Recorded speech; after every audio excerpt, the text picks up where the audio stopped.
taking place there today, the Kgosi Mampuru prison. Patricia Fesache is standing by there. Very good morning, Patricia. What's happening where you are?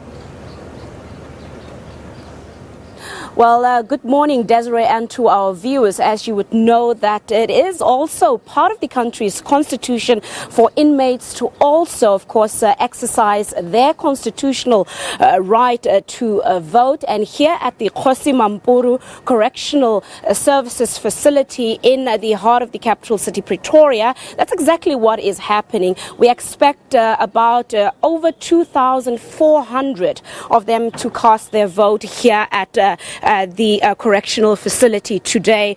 And of course, Gauteng, it seems, has the largest number countrywide. So I'm joined by a Minister of Correctional Services, and that is Advocate Michael Masuta.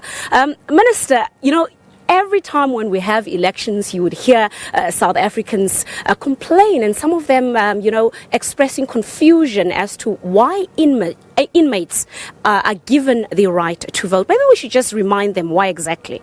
Yes. Of course, when you are sentenced and incarcerated, you lose some of your constitutional rights, freedom of movement, etc., because you are confined under incarceration.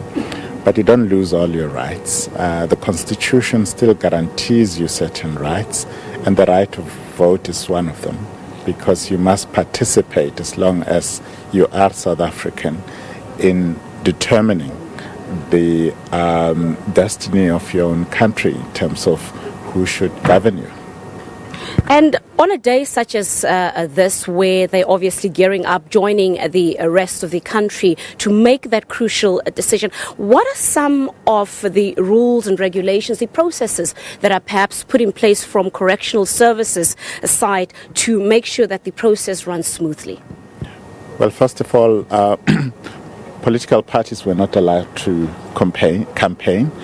But over the last 10 months, in collaboration with the IEC as well as Home Affairs, the various challenges that are particularly confronted by potential voters who are inmates were dealt with, such as ensuring that inmates who do not have IDs get to get IDs, and those that have lost their IDs get a replacement or at least temporary IDs to enable them to participate firstly in the voter registration before the voters roll closed, and so that today they are able to participate in voting. Just lastly, before we speak to the inmates, have you voted? If you're not, just take us through where perhaps you will be casting your vote if you have not voted yet. Yeah. Now, I started here in Pretoria just to satisfy myself that it's all systems go at one of our biggest correctional centers here where we are.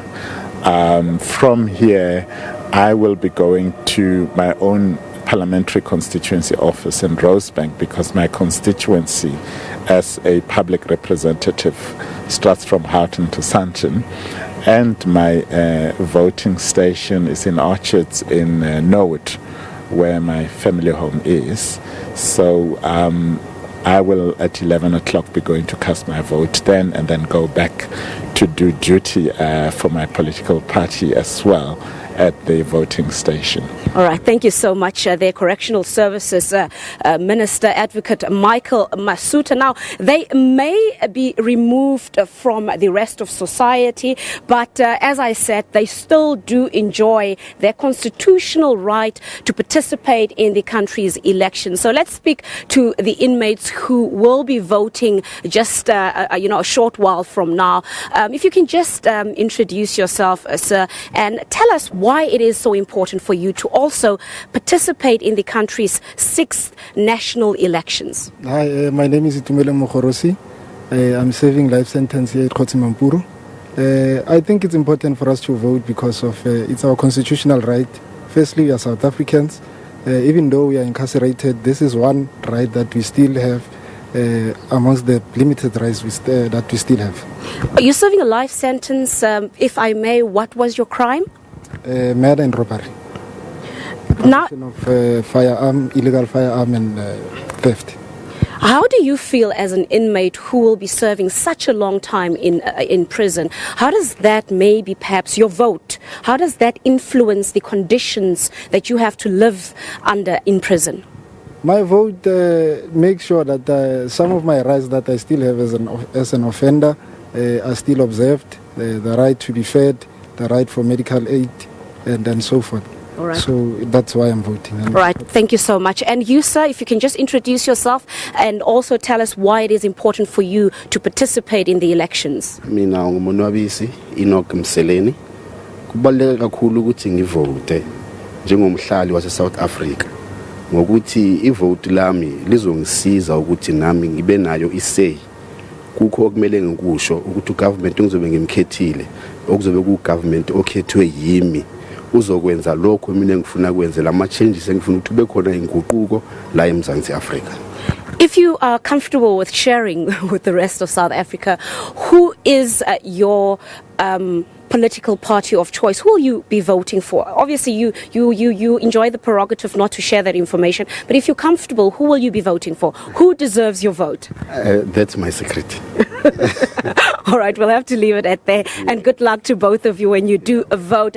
Of course, as I said earlier, that they will be forming part of the over 2,400 inmates who are expected to cast their vote here at the Kgosi Mampuru Correctional Services Facility in the heart of Pretoria. Now, nationally, we're looking at about 11,000 inmates who will be voting at over 240 prisons in the country, who will also be joining the rest of the country as we participate in the 2019 elections, obviously to try and vote in the 6th Parliament in democratic South Africa. We'll bring you more updates in terms of how voting goes here at the Kgosi Mampuru Correctional Facility. So far, it seems it's all systems go. Of course, a lot of security, you would understand why. But for now, let's give it back to studio.